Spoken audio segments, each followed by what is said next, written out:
Ladies and gentlemen, I'd like you all to make him feel extremely welcome. The chair of the Walkley is a man who needs no introduction, the one and only Kerry O'Brien.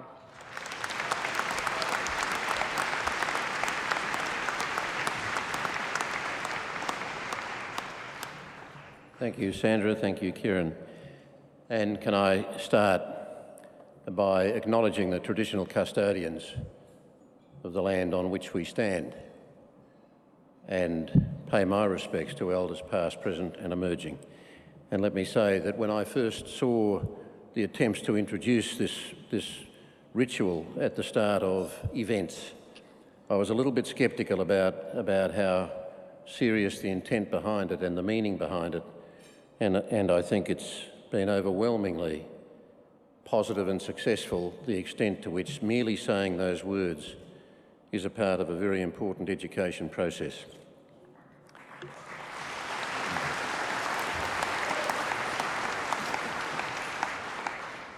This year, for a brief moment in the history of Australian journalism, every significant news organisation in this country put its competitive instincts and its differences to one side and united in one voice to stand against the unacceptable step down the road to authoritarianism that we witnessed recently.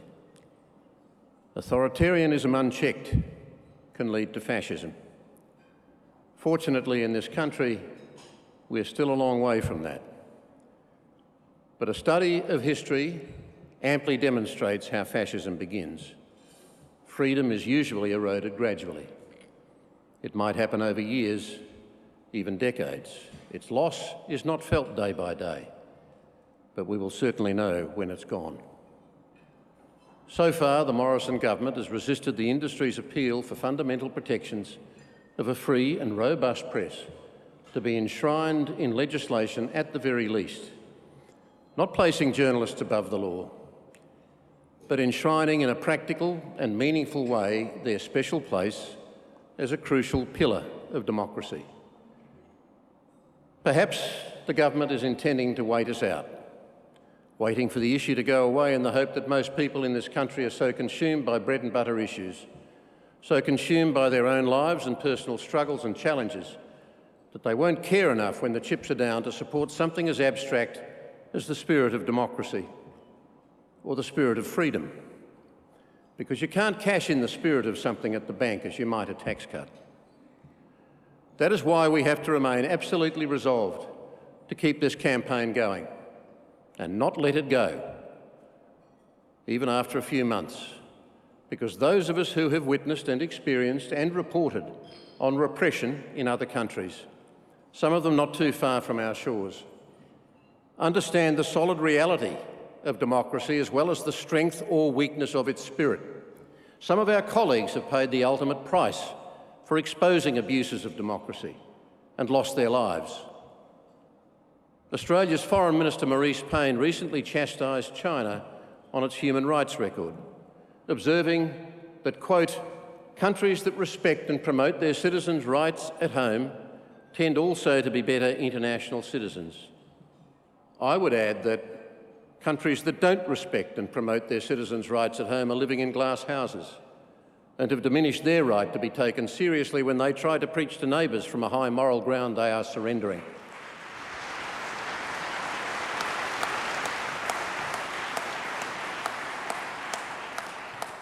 This also comes at a time when the spirit of freedom of information laws, if not the letter, is being abused. And there are more allegations of corruption being investigated efficiently than ever before.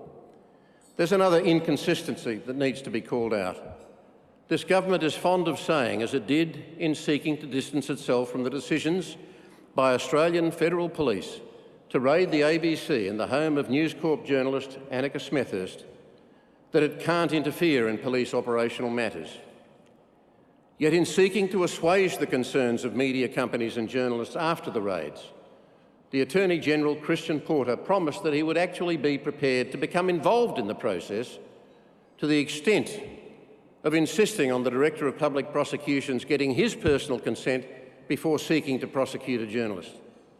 Sorry, Mr. Porter, That is not reassuring. The judgments you might bring to bear will not be independent of the government's own self-interest or be seen to be. And we all know that self-interest of any stripe, political or otherwise, can be a powerful deterrent from doing the right thing. We have witnessed it so many times. That is not understanding the spirit or the concept of free speech or a free and strong press, nor materially guaranteeing the future of a free press in this country. But we do have to practice what we preach. Our work across the breadth of all media and all communities should speak for our integrity, from the smallest story to the biggest, individually and collectively. And if it doesn't, that should make us uncomfortable, in the very least, because if we're going to stand on our dignity and defend press freedom as a fundamental pillar of democracy, as I said, then we have to be sure that our actions are defensible, that we practice what we preach, that we do what we say we do, that we do actually stand for our craft and the virtues and the values of our craft. And at the heart of the Walkley Foundation's work is the protection and promotion of integrity in journalism. There is one other issue I want to acknowledge tonight. In 2011, Walkley judges awarded a Walkley to WikiLeaks, with Julian Assange as its editor, for its outstanding contribution to journalism. The judgment was not made lightly, that Julian Assange was acting as a journalist, applying new technology to, quote, penetrate the inner workings of government to reveal an avalanche of inconvenient truths in a global publishing coup. Those inconvenient truths were published far and wide in the mainstream media. As we sit here tonight, Julian Assange is mouldering in a British prison, awaiting extradition to the United States, where he may pay for their severe embarrassment with a life in prison. Again, this government could demonstrate its commitment to a free press by using its significant influence with its closest ally to gain his return to Australia.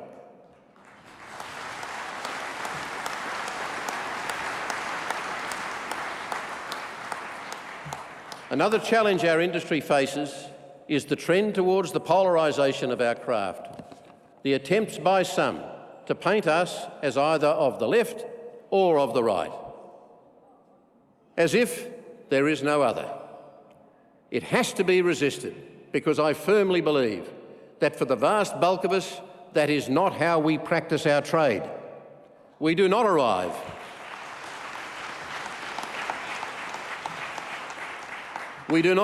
in the nurseries of journalism as the budding ideologues of left or right. So, nor do the vast bulk of us become that way as we develop. I absolutely reject the Roger Ailes view of the world, that if you're not on the right, then you must be on the left. Puerile.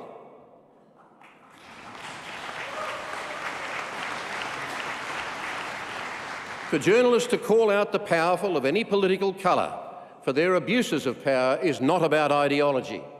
It is simply journalists doing their job, practising their craft. Adele Ferguson was not reflecting some personal ideological hatred of capitalism when she called out corrupt behaviour within our banking and financial sector, forcing a royal commission on a reluctant government. And nor were the whistleblowers who helped her being ideological.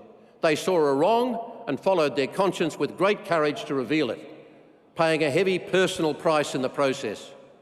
There was nothing ideological about Chris Masters' determination to bring into the light of day serious and deeply disturbing allegations of war crimes by elite Australian military forces in Afghanistan, first in his book and then with Nick Mackenzie in further sustained investigative reporting. It was strong, compelling journalism of integrity when Hedley Thomas gripped the world with his Teacher's Pet podcast, forced the reopening of the Lynette Dawson case, leading to the arrest of her husband.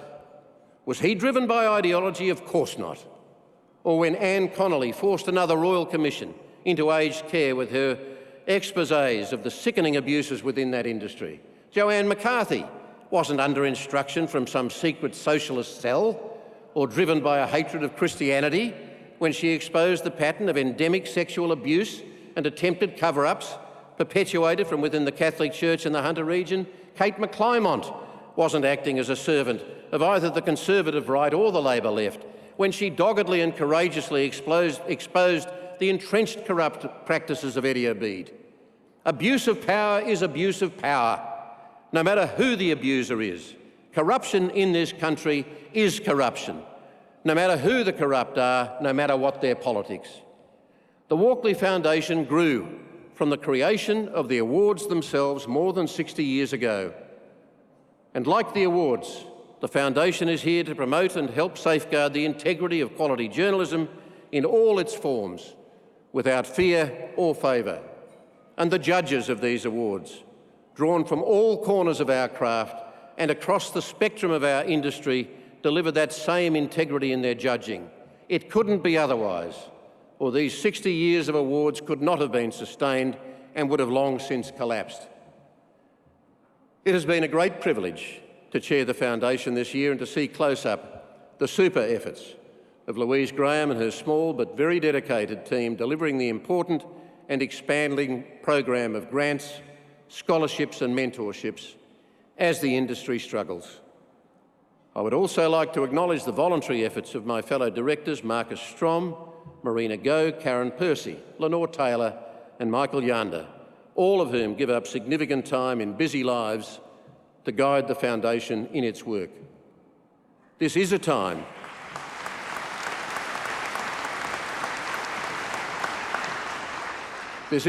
of serious challenge for our craft across a broad front, at a time when democratic societies like ours are losing their trust in institutions pretty much across the board.